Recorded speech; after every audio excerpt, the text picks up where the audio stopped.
Criminal justice reform is, of course, a euphemism for the whole idea that too many black people are stopped by police, they're arrested, they're tried, they're convicted, and they're sent to prison for way too long.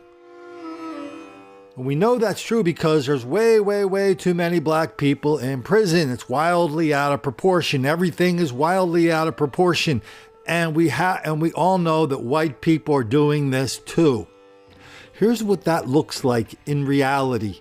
Here's what that nightmare looks like when it comes to life. Tonight marks 1 year since Ohio State student Reagan Tokes' disappearance and murder. 1 year since 10 investigators began asking questions about how felons on probation, like suspect Brian Goldsby, can fall through the cracks. We thank you for joining us tonight for 10 TV News at 5:30. I'm Tracy Townsend. And I'm Scott Light. In their first extensive interview since their daughter's death, Lisa and Toby Tokes discuss how they're coping and the concerns they still have for a system that they say failed them. Here's Chief Investigative Reporter Bennett Haber.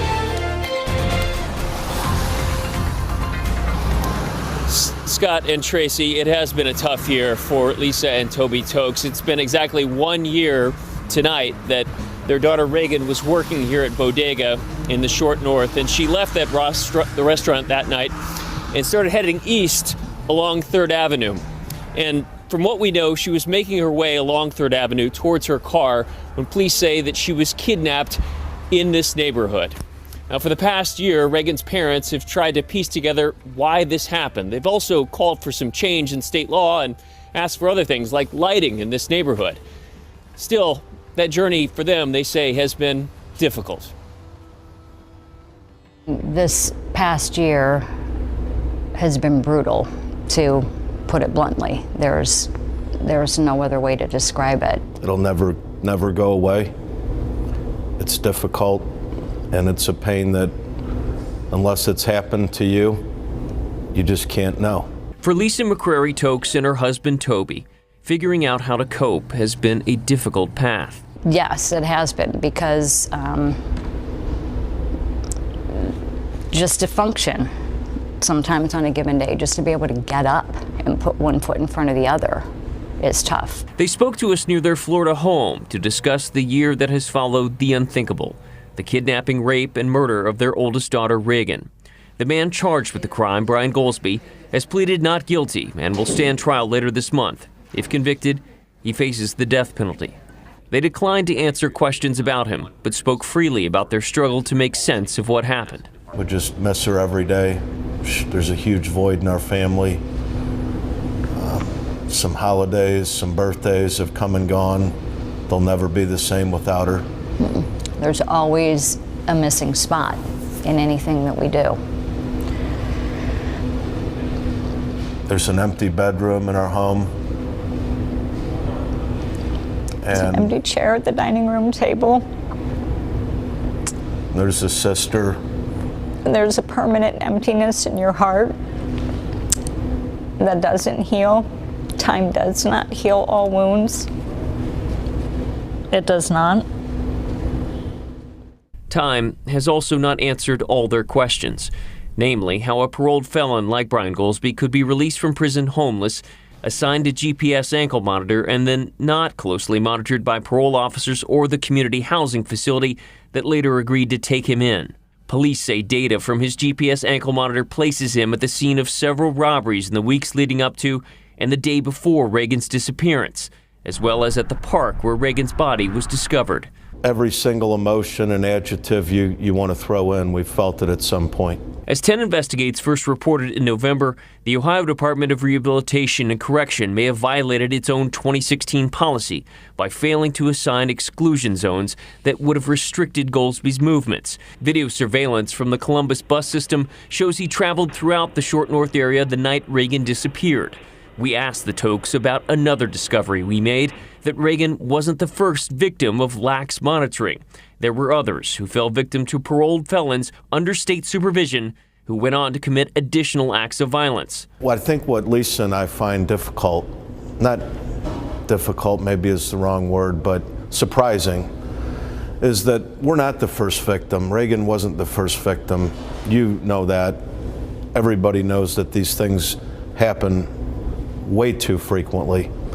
And why somebody didn't do this before is really surprising to us. Yeah, I think it's shocking is more the appropriate term. That's the thing that we don't understand. The two met privately with the head of ODRC, Gary Moore, last fall.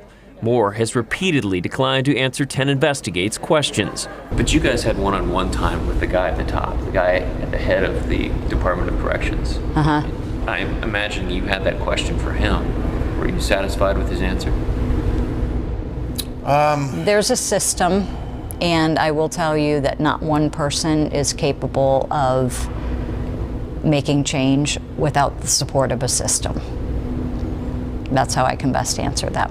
A year later, 10 Investigates has found there are still problems. Hundreds of offenders are still being released homeless, and there are still hundreds more that the state can't keep track of. What goes through your mind? Fear. Fear for some other family experiencing what we have. In an effort to move away from those feelings of fear and anger, Lisa says they have leaned on friends and family for support.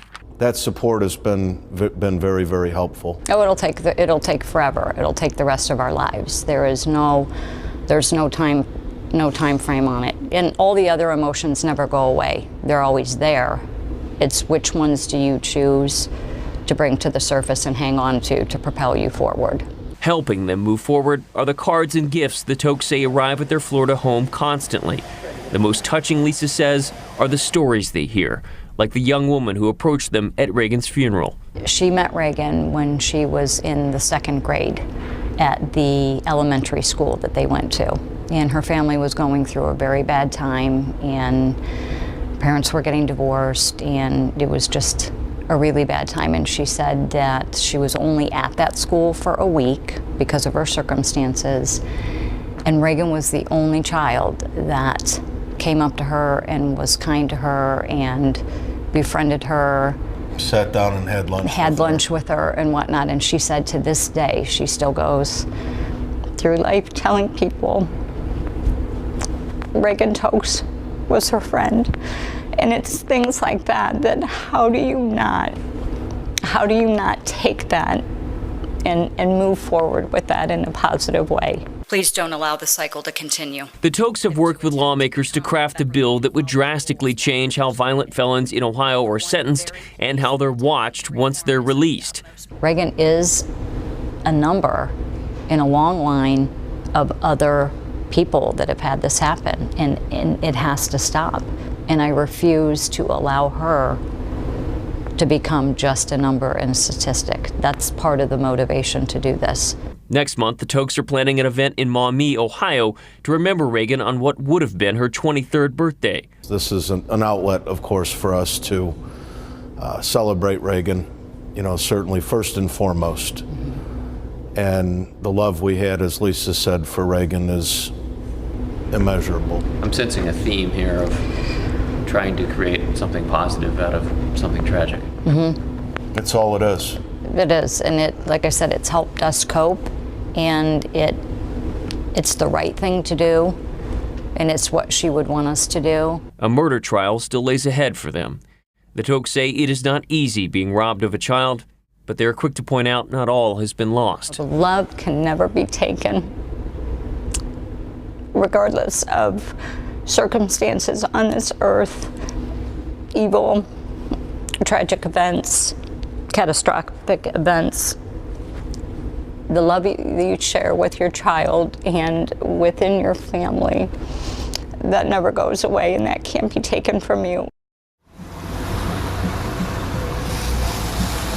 And the Tokes say that they'll be back here later this month for the start of Brian Goldsby's murder trial. Bodega is actually one of 7 locations that the prosecution has requested to take the jury to see in person. The judge has not ruled on that request so far. We also reached out to the head of ODRC, Gary Moore, to see if he would reconsider talking to us. That request was declined. Goldsby's defense attorneys have also repeatedly declined to comment after his most recent court proceedings. We'll have more tonight at 11 and online at 10tv.com. Reporting live tonight, Bennett Haberly, 10 Investigates. Two incredibly strong parents there. Bennett, thank you. There is soon going to be an Ohio State University scholarship bearing Reagan's name. Last week, the Board of Trustees approved a $50,000 scholarship to students majoring in psychology, to a student majoring in psychology. You can watch our extensive coverage of the Tokes case and the push for changing the system prompted by 10 Investigates reporting. It's all in one place at 10tv.com/Reagan Tokes. State corrections officials have said the murder of an Ohio State student was an outlier, a rare occurrence of the system not working. 10 Investigates found that is not the case. There were other victims besides Reagan Tokes, highlighting a long-standing failure in the system. Our chief investigative reporter Bennett Haverly joins us now with an investigation he has been working on for months. Bennett. Scott and Tracy, the case of Reagan Tokes was not a one-off. We found them. Offenders who are, after being released from prison, went on to commit additional acts of violence, all while under state supervision. What's more, we found the state may have ignored its own policies, raising more questions about if these deaths could have been prevented. She was left in a field naked and shot twice in the head on a bitterly cold night. And she laid there for 12 hours before somebody found her frozen, lifeless body. Lisa and Toby Tokes say their daughter's murder was preventable. Please don't allow the cycle to continue. Lisa is trying to convince state lawmakers that change is needed, that the state failed to closely watch Brian Goldsby, the man charged with her daughter's murder, the man who's pleaded not guilty to the crime. He should have never been out on the streets, and he especially should not have been out there unmonitored. Questions have been raised about the level of supervision Goldsby received. During his recent prison term for robbery and attempted rape, he acquired 52 infractions and was transferred several times. But current Ohio law prevented him from being given additional time for bad behavior. So when he got out, no halfway house would take him, so he was assigned a GPS ankle monitor. But no one tracked him or that GPS data closely, even though the Tokes believe alarm bells should have been going off. Parole records show Goldsby sometimes failed to charge the device's battery and faced little discipline. He also went missing from the exit program that eventually housed him, but again, faced little sanction. It was only after his arrest for Reagan's murder that police checked the data on that ankle monitor. And what they found, police say, ties Goldsby to a string of robberies in the German Village area in the weeks and even the day leading up to Reagan's disappearance. What's more, police say that data places Goldsby in the park where Reagan's body was found. Then there was this. An internal Columbus police email uncovered by 10 Investigates shows the department may have had its own doubts about the effectiveness of the ankle monitor. It states, quote, Goldsby had an ankle monitor on when we arrested him, and they just got the GPS locations downloaded off it, and he was at each of the robberies. Seems those monitors are quite the deterrent. I seriously can't even believe this is what is in place in the state of Ohio, especially being that it's 2017. There were no guardrails restricting Goldsby's movements, no inclusion or exclusion zones that would have restricted where he could or could not go. And that appears to violate the state's own policy. This 2016 policy from the Ohio Department of Rehabilitation and Correction states that the Adult Parole Authority shall submit an initial schedule with at least the first week of monitoring to include any curfews, inclusion zones, and exclusion zones. But that did not happen with Brian Goldsby because he was released homeless. Our daughter lost her life over this flawed system. This is our reality that will never go away, change, or get better for us.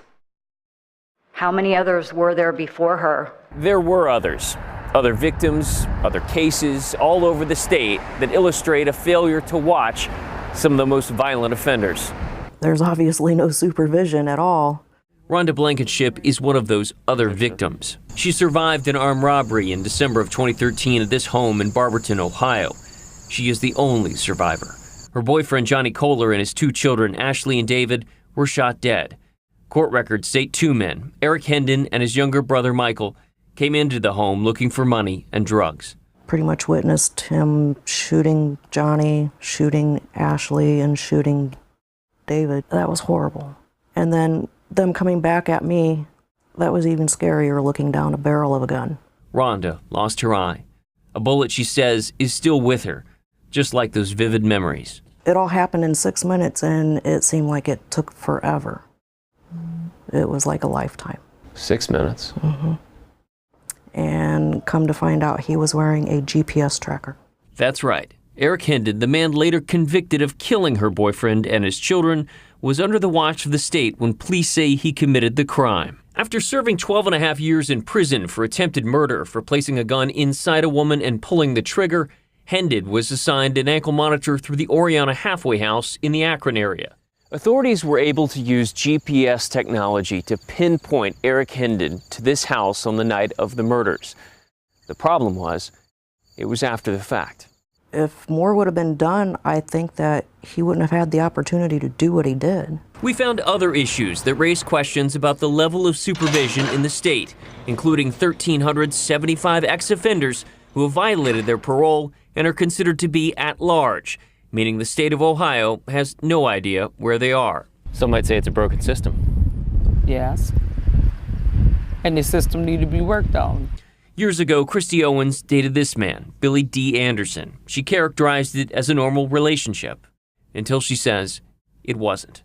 It turned violent. He never raped me, but he beat me, put his hands on me. You know, he wouldn't let me leave. That's scary. The last straw court records show was a 2012 incident that involved Christy being held against her will at a Columbus hotel room. That landed Billy in state prison. During his prison term, 10 Investigates found Anderson acquired more than 80 sanctions for acting out, including disobeying orders. He was also accused by guards and other inmates of acting out sexually. To me, the state is not really doing their job. Anderson was released after 3.5 years, but records show he failed to show up to his halfway house. Instead, police say he went to this downtown Chase bank, where he raped an employee near the vault. He's currently back in prison serving 40 years after being convicted in that case. Why would you let somebody that had a history of violence and do this, let him out free, and then trust him that he's gonna go somewhere? That's crazy. Anthony Caldwell's with the union that represents state parole officers. He says the questions we've raised point to long-standing issues. This happens more often than we care to admit, where violent offenders are in our community, they're not properly monitored, and then they reoffend in violent and horrific ways. In fact, we found the state has known about other problems, specifically that many halfway houses won't accept sex offenders, which often leads to many of them being released from prison homeless. This 2006 document by the Correctional Institution Inspection Committee shows that hard-to-place offenders have the greatest need for secure, structured, and supervised placements on return to the community, and that this has been a long-term issue of concern that remains current. That was more than 10 years ago. This year, the state spent $67 million on halfway houses. Why wasn't somebody screaming from the rooftops, we have to fix this now?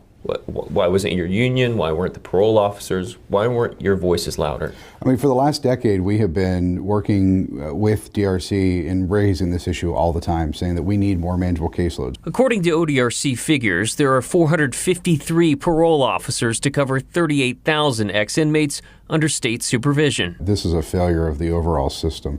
For months, we tried to get answers from DRC Director Gary Moore. We called, we emailed. All additional requests were declined. Then in late September, Director Moore called us. So I guess the key question is, why hasn't more been done before this?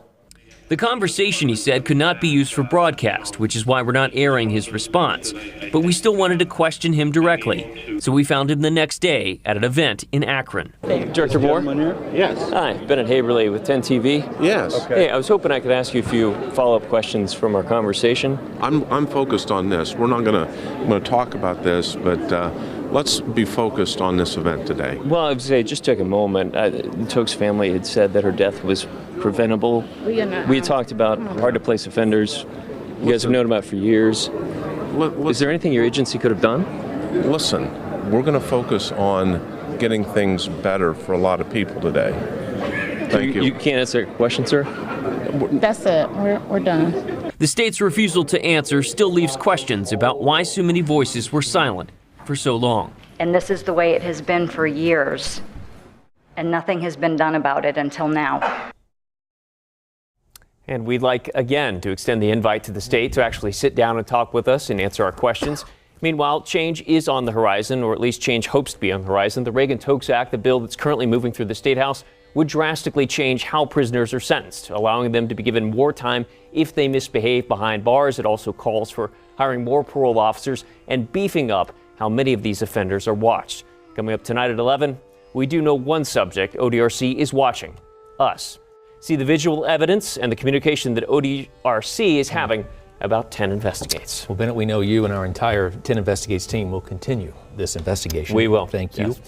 You can watch all of Bennett's investigations about violent offenders right now. We have them for you online at 10tv.com/10investigates. And we're going to continue to follow developments in Reagan Tokes' murder and her family's quest to change the criminal justice system through the Reagan Tokes Act. During the 2016 primaries, one of the biggest and most enthusiastic proponents of criminal justice reform was, of course, the governor of Ohio, John Kasich, during the primary, and since then he constantly is trying to explain to us Neanderthals why we are not smart enough to figure out that the only reason there's too many black people in prison is because of white racism, and white cops are always picking on black people, and we got to stop picking on them.